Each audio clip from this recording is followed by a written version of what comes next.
My fiancé told me her ex proposed, and she said yes. So I sent everything to his controlling mother. Then I canceled the wedding, returned the ring, and packed her stuff. 1 week later, she showed up at my door screaming, "Sup, Reddit? Grab some snacks, because this one's a ride. I've been sitting on this story for a few months now, and I think I'm finally ready to tell it. You should be grateful I'm telling you instead of just cheating." That's what my fiancé said to me, while wearing my ring, while standing in the house I bought, while looking at me like I should be falling to my knees and thanking her for her honesty. I'm Damon, 26 male, lineman for Pacific Power based out of Bend, Oregon. I climb utility poles and fix power lines for a living, sometimes in freezing rain at 2 in the morning, sometimes in 100-degree heat while wildfire smoke chokes the entire valley, sometimes hanging off a bucket truck on the side of Highway 97 while semis blow past at 70 miles an hour, close enough to feel the draft. Last winter, I spent 18 hours straight in an ice storm, restoring power to 300 homes. The temperature never got above 20 degrees. My fingers were so cold I could barely grip my tools. 2 guys on my crew got frostbite. We got it done anyway because that's what we do. The point is, I've learned to stay calm when everything's going sideways. You can't panic at 60 feet in the air with 12,000 volts humming next to your head. You figure it out, you deal with it, you handle it. But standing in my living room listening to Taylor tell me she'd accepted another man's proposal, my brain just stopped working for like 30 seconds. I stood there, work boots still on, lunch bag still in my hand, trying to figure out if I'd heard her right. I'd been with her for 2.5 years. Met her at a coffee shop in downtown Bend. I was with my crew after a brutal restoration shift that had us working 16 hours straight. She was with her friends, celebrating some promotion at the pharmaceutical company where she worked. She laughed at something I said. I bought her a coffee and we clicked. Or so I thought. She was 25, ambitious, smart, had this way of making you feel like you were the only person in the room when she talked to you. She could zero in on you and make you feel special. We'd been engaged for 7 months. The wedding was supposed to happen in 5 months. Venue booked at this vineyard outside Sisters, with views of the Cascades. Deposits paid on catering, photography, the DJ. My mom had already started a group chat about the seating chart. My dad was buying a new suit for the first time in 10 years. Everything was locked in. I came home that Wednesday around 6 after a standard shift. My truck was dirty, I was tired, and I was thinking about grabbing a shower and ordering food. Taylor was sitting on the couch with this look I'd never seen before, like a kid who broke something and thinks they're about to talk their way out of it. "We need to talk. I need to be honest with you about something." Those words have never come before anything good. Ever. I was thinking maybe she crashed my truck. Maybe she maxed out the credit card again. Maybe her mother was moving in with us. Something annoying but manageable. Nope. Harry proposed to me on Monday. I said yes. I just stared at her. Didn't move. Didn't speak. My brain was buffering. Wait, what? Harry, from college. He proposed. And I said yes. You're engaged. To me. I know. That's why I'm telling you. I'm choosing him. Then I laughed. Because surely this was a joke. Some prank. Maybe her younger sister Kylie put her up to this. Kylie was always pulling stunts to get reactions out of people. She once told me Taylor was in the hospital just to see if I'd leave work early. But Taylor didn't laugh. She just stood there with this patient look. Then she started talking, and somehow it got worse. Harry was her college boyfriend. They dated for almost 3 years at Oregon State. Broke up 4 years ago, right before graduation.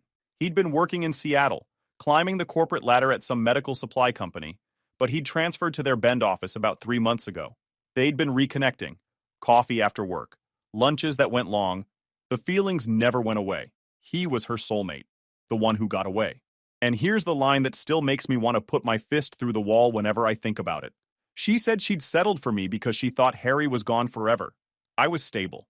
I was nice. I had good benefits. I was good enough for now. But now Harry was back, and she had to follow her heart.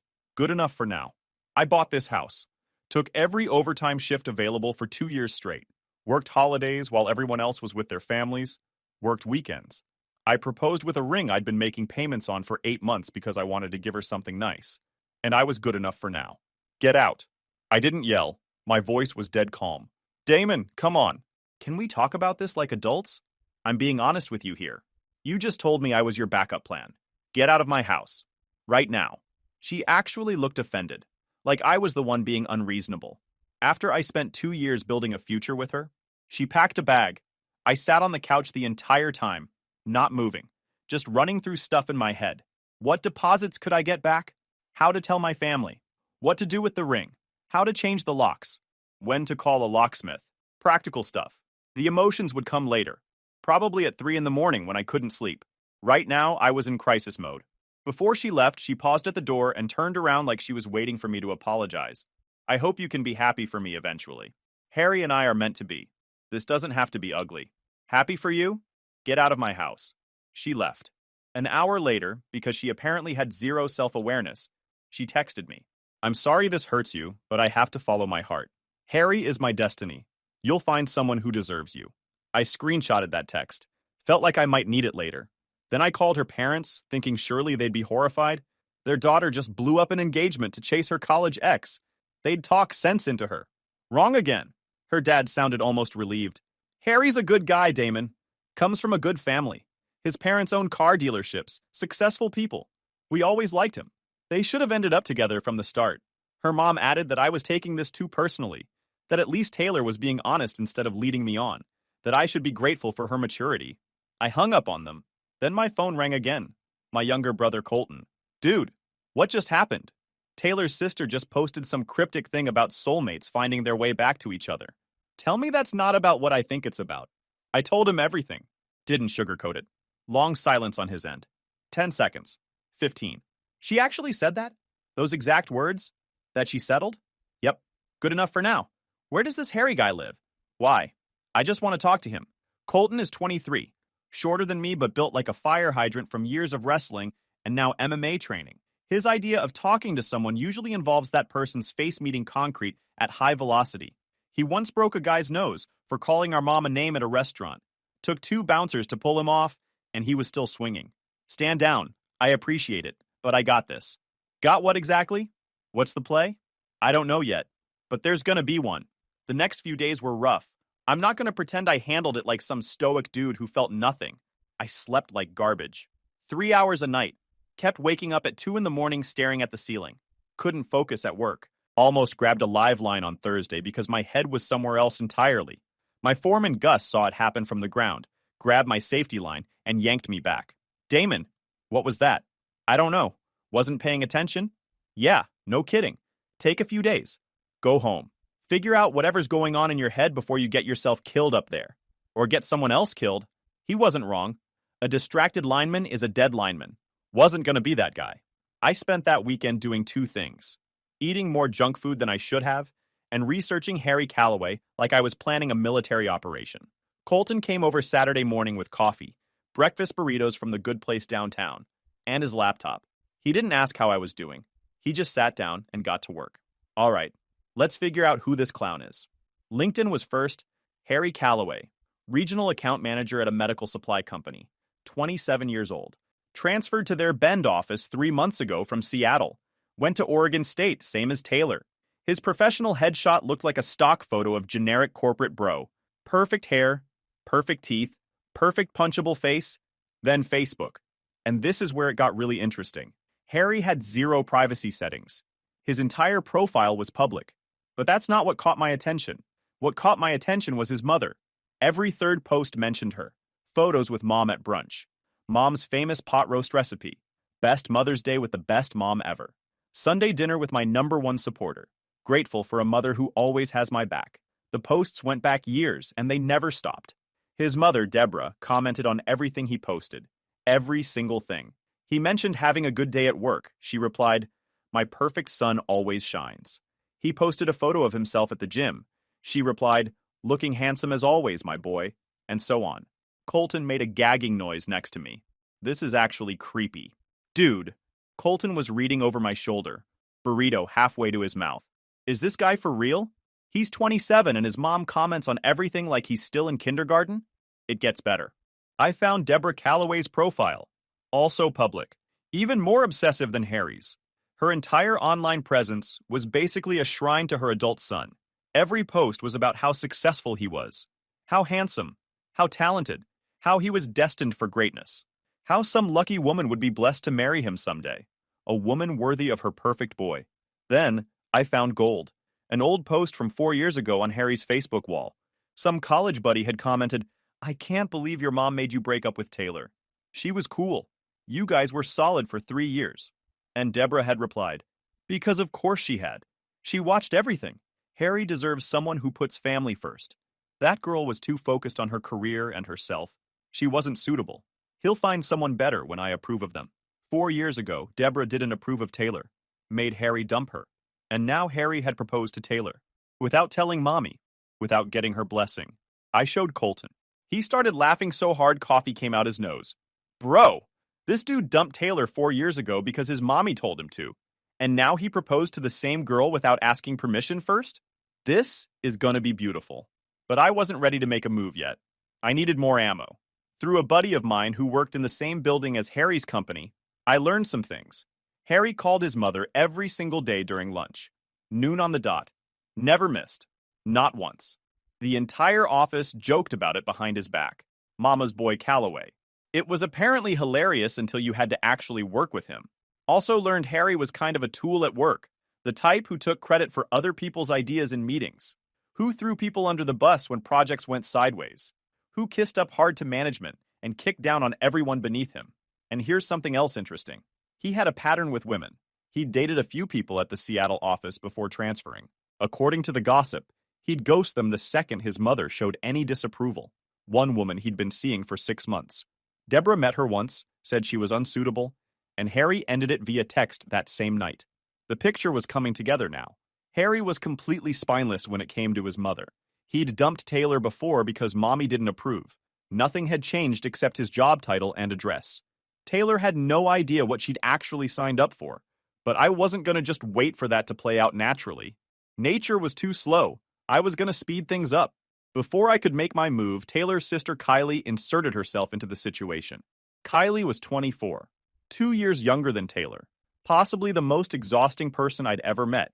She was the type who posted inspirational quotes about positivity and kindness while simultaneously trying to destroy everyone around her. She'd never liked me, thought Taylor was settling for someone beneath her. She'd made passive-aggressive comments at every single family gathering for 2 years. Oh, Damon works outside? That must be nice to not have a real career. Or, it's so great that Taylor isn't superficial about money and success. Just constant little digs that she'd play off as jokes if you called her out. She showed up at my house Monday evening. Just walked right in through the front door like she owned the place.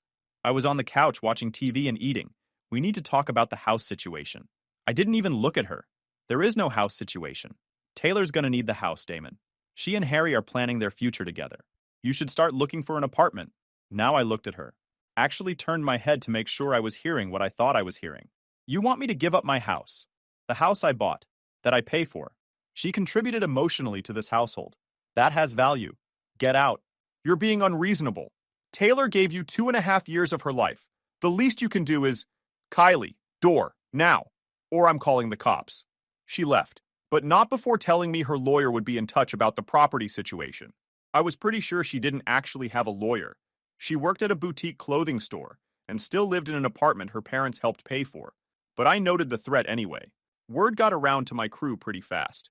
Guys I'd worked with for years started checking in. One of them, big dude named Ricky, offered to have a conversation with Harry. I told him I appreciated it, but I had my own plan. Another guy dropped off a pizza at my place with a note that just said, her loss, brother. 30 minutes later, Colton showed up. He'd seen Kylie's car leaving my street and wanted to make sure everything was okay. Please tell me you didn't let that harpy push you around. She tried to convince me to give Taylor my house. He stared at me for a second. Then he sat down, grabbed a slice of my pizza, and shook his head slowly. Bro, these people are completely out of their minds. You need to go nuclear, working on it. But I gotta be smart about it. No point burning everything down if I get caught in the fire myself. What's the plan? I told him about Harry's mother. Colton grinned. The mom's gonna lose her mind when she finds out. Her precious baby boy making major life decisions without her permission. I was gonna put together a complete package. Everything documented so she can't just brush it off as some jealous ex ranting. Colton nodded slowly, already thinking ahead. What do you need from me? Find out when Harry's mother visits Bend. He posts everything on Facebook. I'll dig into it. He was already on his phone scrolling through Facebook. Oh, you know Harry's gym? Yeah. Iron Mountain. Why? My buddy Eli works the front desk there. Says Harry goes every single morning at 6. Same time, same locker, same routine, never changes it up. Total creature of habit. So? So maybe you start going to that gym again, just existing in his space. I thought about it. Petty? Absolutely. But whatever. I'm in. Colton grinned. Let's make this clown uncomfortable. The next 2 weeks were about execution. Every morning at 6, I was at Iron Mountain Gym. Same time I'd always gone back when I was a member. Same routine. Harry happened to be there at the same time. I didn't talk to him. Didn't acknowledge him most days. Just worked out in his general area. Happened to use the bench press next to his. Happened to do pull-ups where he could see me. Happened to lift heavier than him every single time. The first few days, he pretended not to notice me. Just went about his routine with headphones in, aggressively ignoring me. By day 5, he was getting visibly nervous. I could see him glancing over every few minutes, checking where I was in the gym. His form got sloppier because he was distracted. His rest periods got shorter because he wanted to leave faster. By day 10, he started changing his schedule to avoid me. My buddy Eli mentioned Harry was coming in at 7 now instead of 6, then 5:30, then random times throughout the week. I wasn't changing my schedule for that clown. I kept showing up at 6 like I always had, but every time he walked in and saw me already there, I could see his whole body tense up. One morning, I made direct eye contact with him across the weight room. Didn't say anything, just gave him the smallest possible nod, just enough to let him know I saw him. His face went pale. He racked his weights mid-set, grabbed his bag, and practically jogged to the locker room. Left his water bottle on the bench. I finished my workout, then dropped his bottle in the lost and found on my way out. Eventually, he started going to a completely different gym across town. Eli told me Harry had switched to someplace near the mall. Didn't matter. The message had been delivered. Meanwhile, I was building my package. Screenshots of everything with timestamps visible.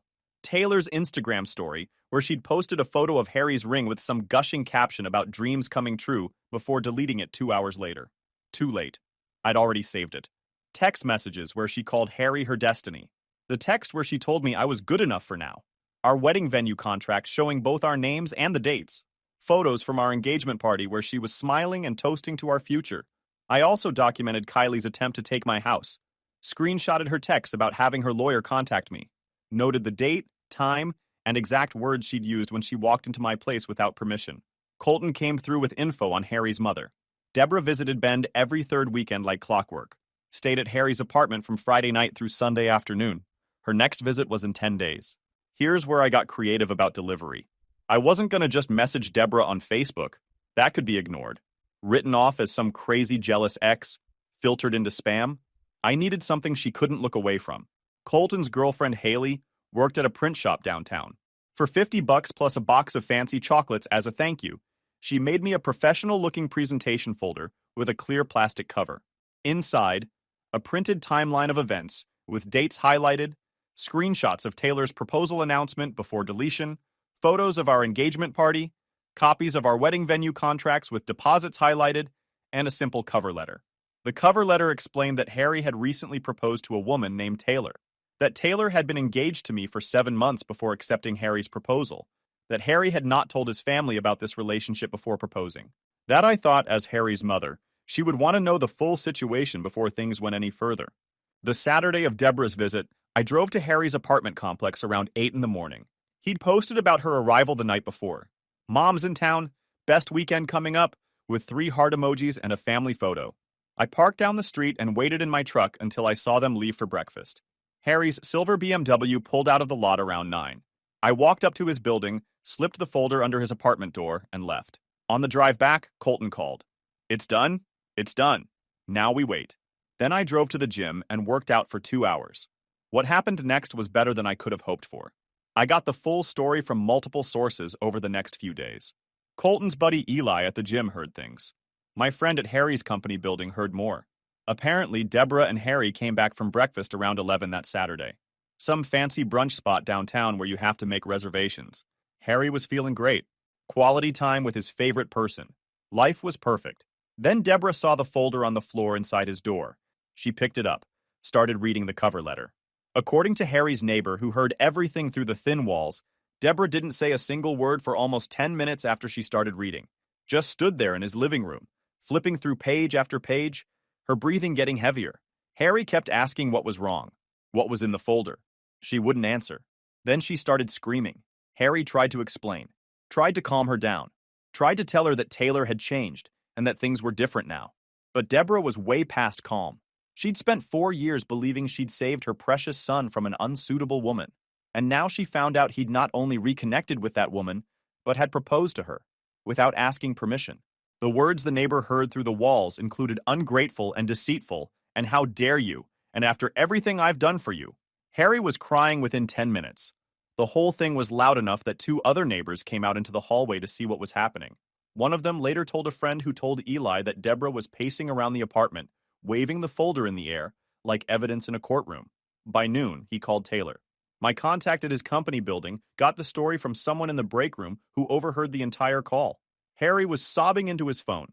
He told Taylor his mother was furious, that this was a mistake, that they couldn't be together after all, that she needed to not contact him again. Taylor tried to reason with him, reminded him that they were supposed to build a life together, that he was a grown man who didn't need his mother's permission for anything. That last line was a big mistake. According to the eavesdropper, Harry's voice went ice cold. He said you will never understand what family really means, and hung up mid-sentence. Colton called me that afternoon with the update. Bro, it worked. Harry dumped her. His mom went absolutely nuclear. By Saturday evening, my phone was blowing up. Taylor was texting from numbers I didn't recognize because I'd already blocked her number after the breakup. You did this. I know you did this. How could you be so cruel?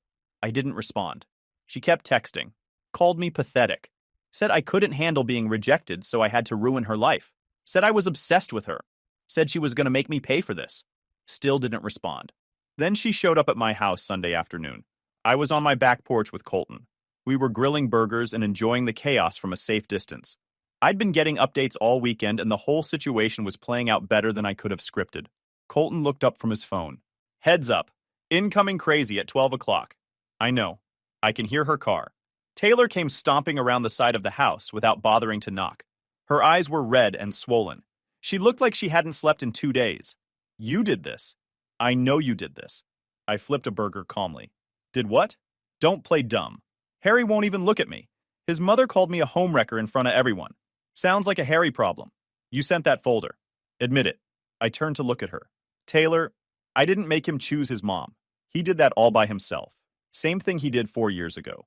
You knew exactly who he was. She stood there with her mouth open, trying to find words that wouldn't come. Colton spoke up from his lawn chair without even looking at her. You should probably leave now. She left, but I knew she wasn't done. Taylor's revenge attempt was almost impressive in how badly it failed. 3 days after the meltdown, I got a call from my foreman Gus while I was on a job site. Damon, quick question for you. Did you threaten someone named Harry? What? No. Never even talked to the guy. Why? Got a call from some woman claiming you've been stalking and threatening her fiancé, following him around, making threats at the gym, showing up at his apartment. She says she's filing a police report and wants you fired. I explained the entire situation. I'd never said a word to the man, never threatened him, never did anything except exist in a public gym at the same time. Gus knew me, knew my work ethic. I believe you, but cover yourself legally. Get documentation of everything. I thanked him and made some calls. My buddy Eli at the gym sent me time-stamped check-in records going back 18 months proving my long membership. He also pulled security footage from multiple dates showing me doing nothing but working out and minding my own business. Not once approaching Harry. Not once talking to him. Eli texted me after he sent everything over. Dude, this footage is hilarious. You can literally see him panicking every time you walk by. Guy looks like he's being haunted. Colton knew a guy who knew a paralegal. Got some basic legal guidance.